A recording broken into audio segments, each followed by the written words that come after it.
오늘은 예레미야 45장 말씀을 가지고 믿음 없는 세상에서 믿음으로 살기라는 제목으로 말씀을 나누려고 합니다.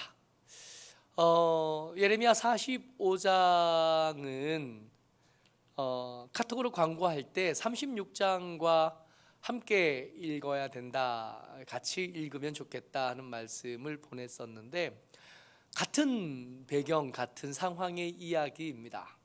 36장에 보면 예레미야가 서기관 바룩을 불러서 하나님께로부터 받은 말씀을 불러주고 바룩이 쓰는 장면이 등장하거든요. 45장에 와서 똑같은 장면이 한 번 더 표현이 된 겁니다. 같은 사건이에요.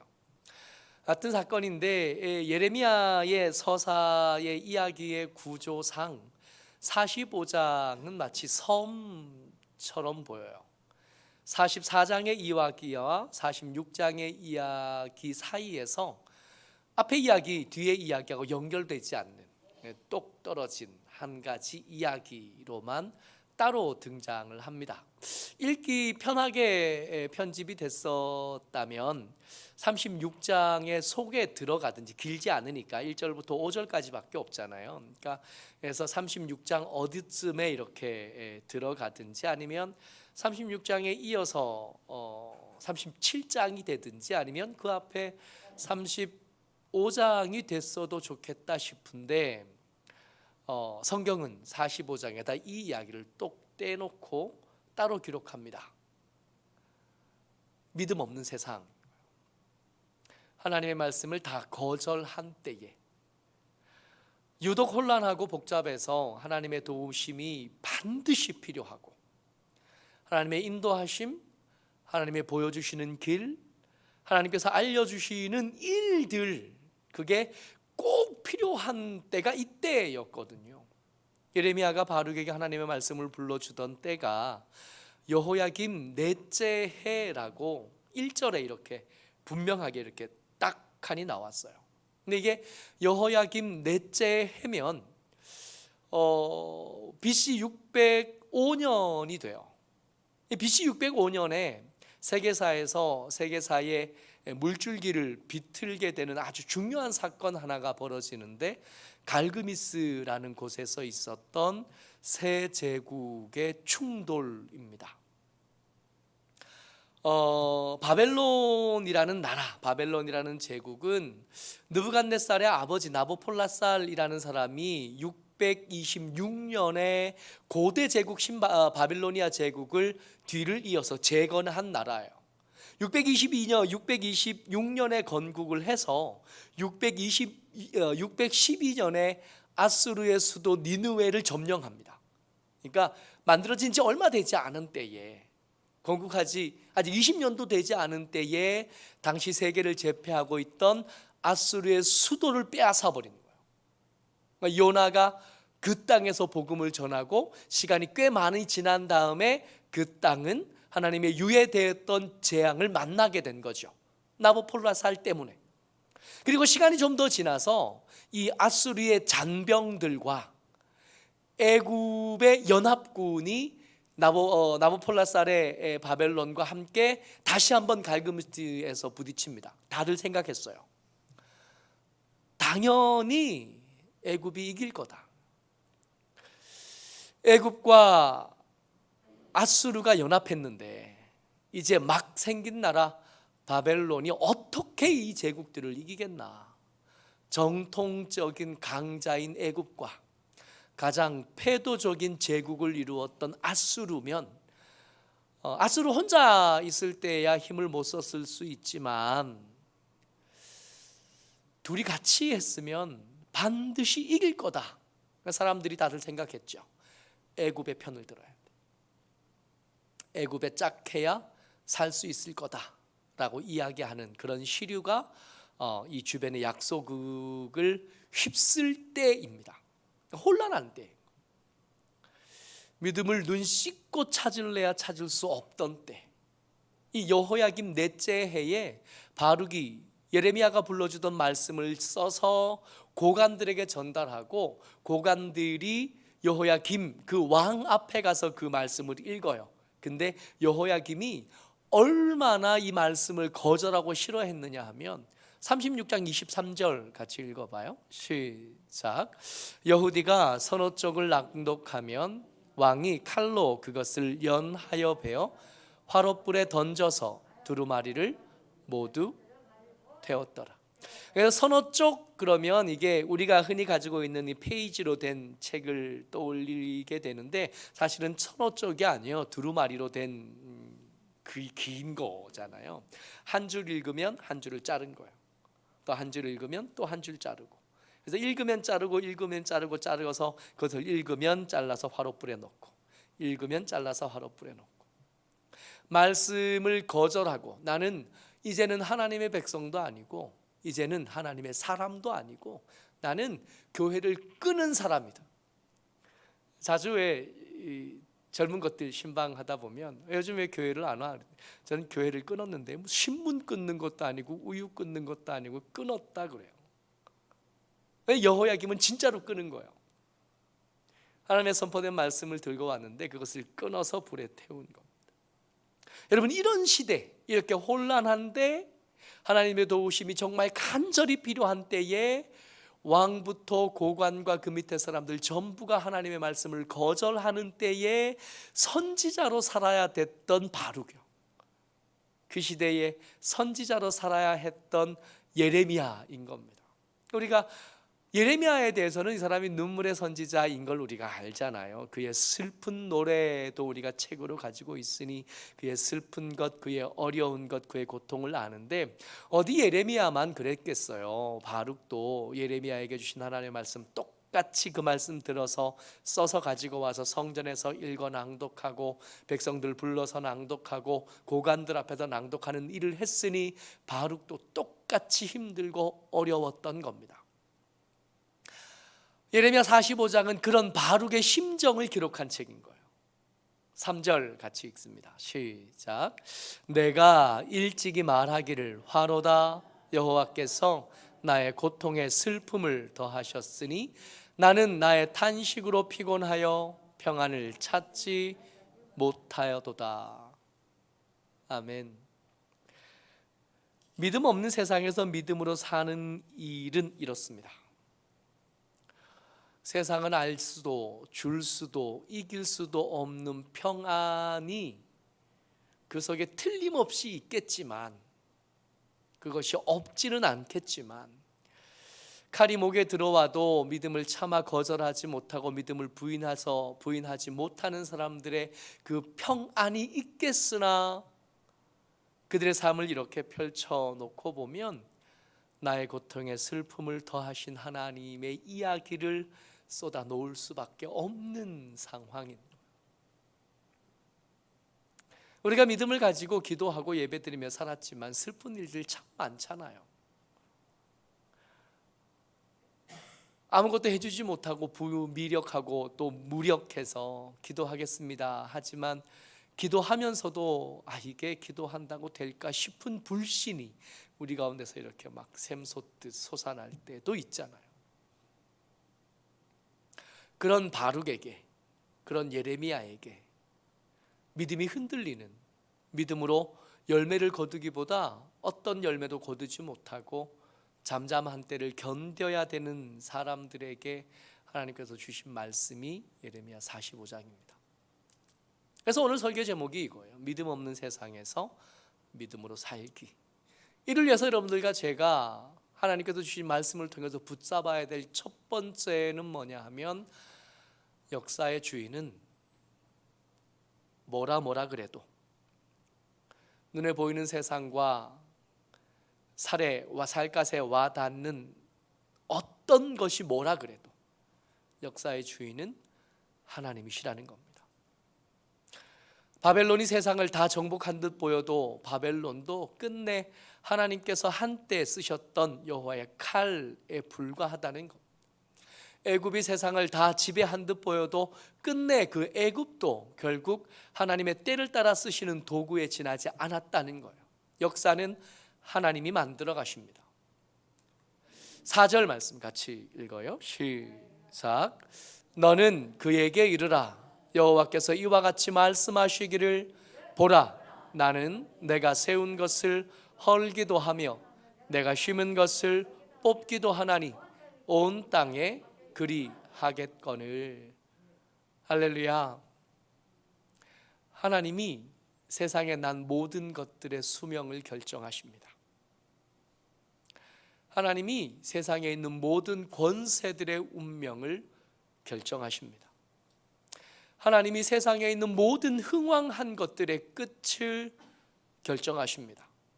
아수르를 향하여 그러셨고, 이제 이 갈기미스 전투가 끝나고 나면 애굽을 향하여 그러하심이 드러날 거고, 시간이 좀 더 지나서 세상을 다 휩쓸었던 것 같은 그 바벨론도 그 시간이 다 되면 끝을 하나님이 정하실 겁니다.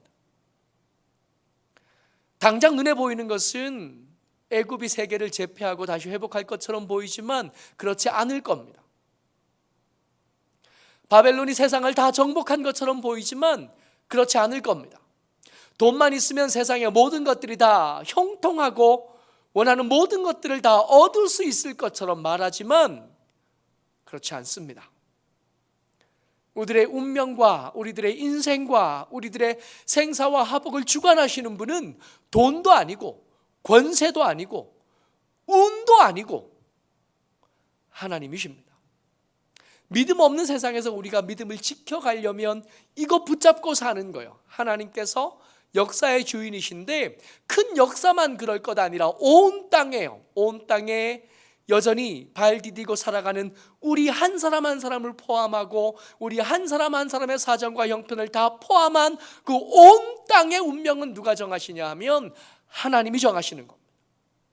하나님이 세운 것을 하나님께서 허실 거고, 하나님께서 심으신 것을 하나님께서 뽑으실 겁니다. 우리가 믿음을 지켜갈 때 반드시 붙잡아야 될 것, 하나님이 역사의 주인이신 겁니다. 여호와께서 내 고통에 슬픔을 더하셨다 탄식하고 있는 바룩에게 하나님께서 하신 말씀이 이 말씀인 거예요. 내가 세웠고 내가 헐었고 내가 심었고 내가 뽑았다. 그러니 세상에 보이는 것들로 휘청거리지 마라. 계속 이어집니다. 믿음 없는 세상에서 믿음으로 살기 위해서 우리가 반드시 기억해야 될 거, 바라는 대로 되지는 않아요. 여러분, 예레미야도 그렇고 바룩도 그렇고 이 전쟁에서 질 거다, 바벨론에 순종해야 돼, 바벨론이 침략하면 그 침략을 받아들여야 돼, 포로로 잡아가면 끌려가야 돼, 끌려가야 되는 것뿐만 아니라 바벨론이 잘 되라고 기도까지 해주고 축복해줘야 돼, 이렇게 말하는 게 예레미야라고 좋고 바룩이라고 뭐가 좋겠어요. 좋아서 그런 게 아니라 그걸 기뻐해서 그런 게 아니거든요. 바라는 건 하나님의 나라, 하나님의 성전이 있는 예루살렘이 깨끗하고 거룩하고 아름답게 세상 앞에서 반듯하게 세워질 수 있으면 좋겠지만 그렇게 되지는 않을 거예요. 45장 5절 말씀입니다. 같이요, 시작. 내가 너를 위하여 큰 일을 찾느냐, 그것을 찾지 말라. 보라, 내가 모든 육체에 재난을 내리리라. 여기까지만요. 먼저 앞에 것만 먼저 보는데, 여러분, 하나님께서 바룩에게 말씀하셔요. 바룩을 위로하려고 그러시는 거잖아요. 하나님은 바룩을 사랑하십니다. 바룩의 기도를 크게 들으시고 바룩의 예배를 기뻐하셔요. 근데 그럼에도 불구하고 바룩이 원하는 큰 일, 그건 일어나지 않을 겁니다. 바룩이 원하는 큰 일 뭘까요? 북쪽에서 기울어진 솥에서 끓는 물이 쏟아지는 것처럼 바벨론이 침략해 올 때 그 침략을 견뎌내는 것, 그 침략에서 내 나라를 지키는 것, 그렇지 않겠어요? 그런 거 구하지 말아요. 뭔가 특별한 기적도 구하지 말고, 믿음 없는 세상에 그렇게 믿음을 드러내는 거 아니라고, 그렇게 사는 거 아니라고. 네 믿음 하나 지키는 것도 쉽지 않은 시대에는 제 앞가림하면서 자분자분 사는 거라. 큰일 구하지 말고 하루를 살아가라. 그러니까 내 뜻대로 되지는 않아요. 내가 원하는 대로. 내일이 광복절인데 믿음을 지키던 많은 사람들이 독립운동가가 되거든요. 독립운동가가 된 사람들이 기도하는 기도의 제목들은 그거였을 거 아니에요. 하나님, 해방이 되기를 바랍니다. 근데 더 많은 사람들이 해방을 보지 못하고 죽습니다. 십자가라는 시를 썼던 윤동주 시인도 해방되기 몇 개월 전에 감옥에서 죽고, 믿음을 지켜왔던 많은 믿음의 선배들이 감옥에서 죽어요. 간절히 기도했겠으나 그 기도의 응답을 두 눈으로 보지 못하고 죽고, 내 뜻대로 되지는 않을 수 있습니다. 그게 믿음 없는 세상에 사는 믿음 있는 사람들이 살아야 될, 감당해야 될 십자가인 것 같아요. 우리 뜻대로 되지 않는다고 해서 하나님이 역사를 주관하시는 게 아니냐? 그렇지는 않다. 내 기도대로 응답되어지지 않는다고 하나님께서 힘이 모자랐거나 하나님의 자원이 부족했거나 그런 건 아닌 겁니다. 45절 마저 읽습니다. 시작. 그러나 내가 가는 모든 곳에서는 내가 너에게 내 생명을 노량물 주듯 하리냐, 여호와의 말씀이니라. 어떻게든 너 하나는 내가 살려놓겠다 말씀해 주십니다.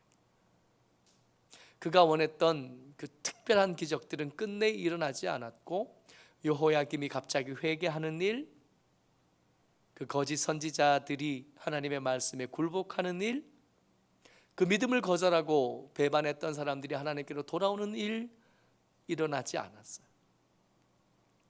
성전은 무너졌고 성전의 기구들은 약탈당했어요. 뜻대로 되어지지 않았어요. 그렇지만 하나님께서 바룩에게 약속하신 건 네 생명은 내가 노량물 얻듯이. 여러분, 노량물은 전쟁 끝에 얻는 거잖아요. 그러니까 그저 얻은 게 아니에요. 투쟁하듯이 한 다음에 겨우 얻는 게 노량물. 그러니까 자연스럽게 얻은 게 아니라 피 튀기는 투쟁 가운데 얻게 된 거. 그 내 생명 하나 얻는 것도 투쟁 끝에 겨우 얻는 거. 이게 믿음 없는 세상에서 믿음 있는 사람들이 믿음을 지키며 살아가는 모습인 거. 그러고 보니까 이런 예들이 생각보다 굉장히 많았어요. 믿음을 지키는 일이 이렇게 치열하고, 믿음 없는 세상에서 믿음으로 살아가는 일이 이렇게 피 튀기는 일에 예가 될 만한 사건들이 성경에 너무 많은 거예요. 그 중에 하나 떠오른 게 이겁니다. 죄수가 된 바울이요, 빌립보에서 있었던 일이에요. 믿음의 사람 바울은 귀신 들린 여자, 점치는 여자에게서 귀신을 쫓아낸 것 때문에 모함당해서 재판도 제대로 받지 못하고 두들겨 맞아서 감옥에 갇히잖아요. 한밤이 되어서야 겨우 깨어났는데, 깨어서 찬양하다가 찬미하다가 지진이 일어나고 착고가 풀리고 창의교회 감옥의 문이 열렸는데, 그때 간수를 만나게 되고, 간수에게 뭐라 그러냐 하면 이렇게 말한 겁니다. 주 예수를 믿어라. 그리하면 너와 내 집이 구원을 받으리라. 간수의 생명도 노량물 얻듯이 얻은 거예요. 원래라면 그 착고가 풀리고 감옥문이 열렸을 때 이 사람들 다 도망갔어야 되고, 도망갔으면 이 간수도 죽을 수밖에 없었어요. 믿음을 지키고 하나님과 동행했음에도 불구하고 애매하게 두들겨 맞아서 감옥에 갇힌 바울도 자기의 생명은 노량물 얻듯이 얻은 것. 우리가 살아야 되는 믿음의 삶도 이럴 거라는 겁니다. 여러분, 믿음 없는 세상, BC 605년 저 때가 더 심할까요? 지금이 더 심할까요? 바울이 복음을 전하던 빌립보가 심할까요? 지금이 더 심할까요? 어디가 더 믿음이 없을까요? 저울에 달면 아마 고기가 고기일 것 같아요. 교회는 많으나 좋은 교회를 찾기는 힘들고, 교회가 많은 것만큼 이단은 흥왕하는 요즘 세상을 우리가 살잖아요. 믿음을 지키는 일은 결코 만만하지 않습니다. 우리의 생명은 노량물 얻듯이 얻은 생명이고, 우리가 허락받은 하루는 노량물 얻듯이 얻은 특별한 하루. 이 하루를 우리는 우리에게 맡겨진 자리를 지켜내는 겁니다. 우리에게 허락된 자리를 지켜내고 그 안에서 하던 기도하고 읽던 말씀을 읽고 살아가던 삶을 계속 살아갑니다. 이렇게 교회는 유지되어 왔고 믿음은 전수되어 왔고 교회는 세워져 갔던 거예요. 모쪼록 저와 여러분들 주의 은혜 가운데 믿음을 지키는 하나님의 사람 되시기를 바랍니다.